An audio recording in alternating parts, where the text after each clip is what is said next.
Who do you underestimate without knowing it? Why do some people believe they can judge others based on appearance alone? What happens when someone you humiliate ends up having more power than you realize? And how would you react if you found out that the person you despised could change your life forever? Before you start, don't forget to like this video and subscribe to the channel for more impactful stories. Now let's get to the story. The Invisible Man. It was a sunny morning, and Marcos Almeida, a 42-year-old black man, walked through the luxurious streets of an upscale neighborhood. Wearing a simple shirt and jeans, he stopped in front of a square, sat on a bench, and observed the city around him. For him, this was a rare moment of peace before a major announcement that would change many people's lives. But to a certain police officer, Marcos was just a black man in the wrong place. The suspicious look, the policeman Ricardo Menezes, a 38-year-old white man, was patrolling the area. When he saw Marcos sitting there, something about him bothered the officer. "Hey, you!" shouted Ricardo, approaching. Marcos looked up calmly. "Good morning, officer. Is there a problem?" Ricardo looked at him coldly. "Do you live around here? I've never seen you before." Marcos smiled slightly. "I've been coming to this area for a long time." But Ricardo had already decided that he didn't belong there. The intimidation begins.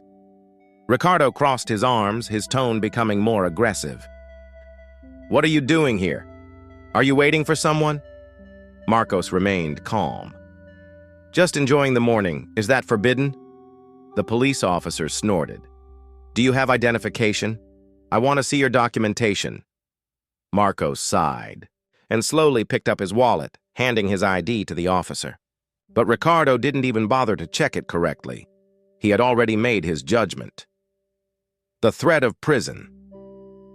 "I'm going to need you to walk me to the squad car," Ricardo said, pulling the handcuffs.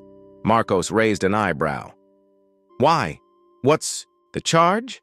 Ricardo took a step forward. "Suspicious attitude." "Suspicious attitude?" Marcos laughed, shaking his head. "Are you sure you want to go through with this?" Ricardo clenched his fists. "Do you think you have any influence?" "Here! It doesn't matter who you are!" Little did he know he was making the worst mistake of his career. The turnaround. Before Ricardo could react, a black luxury car stopped on the street.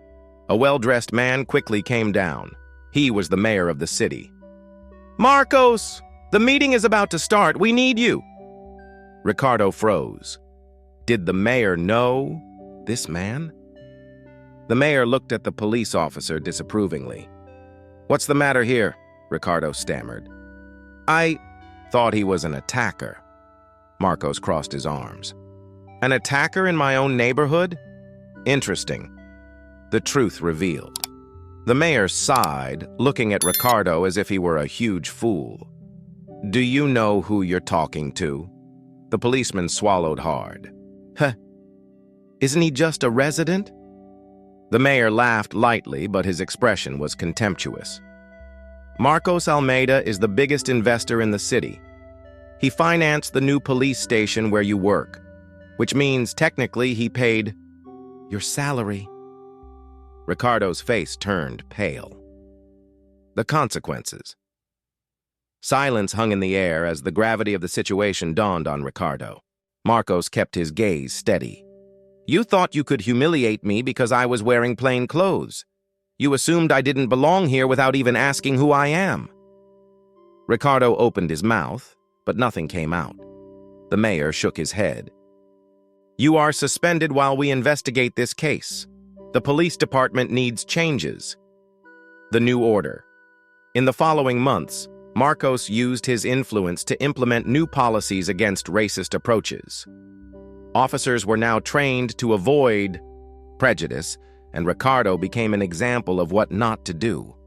The police officer, who previously thought he was untouchable, lost his position. And Marcos?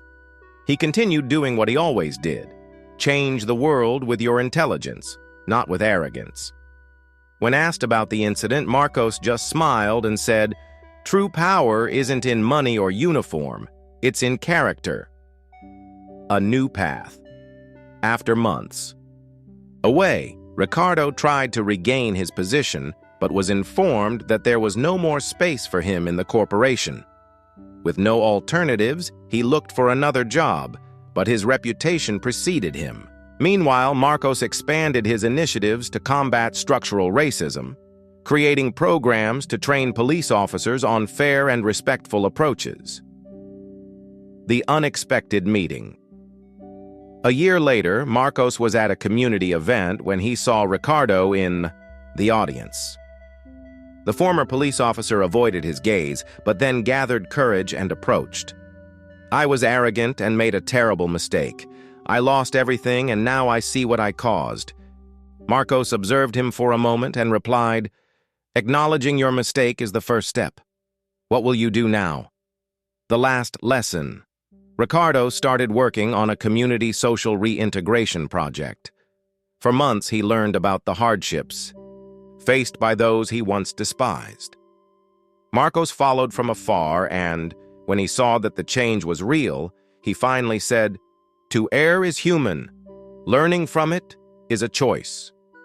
And so, two men who started on opposite sides of history ended up on the same side, fighting for a fairer future.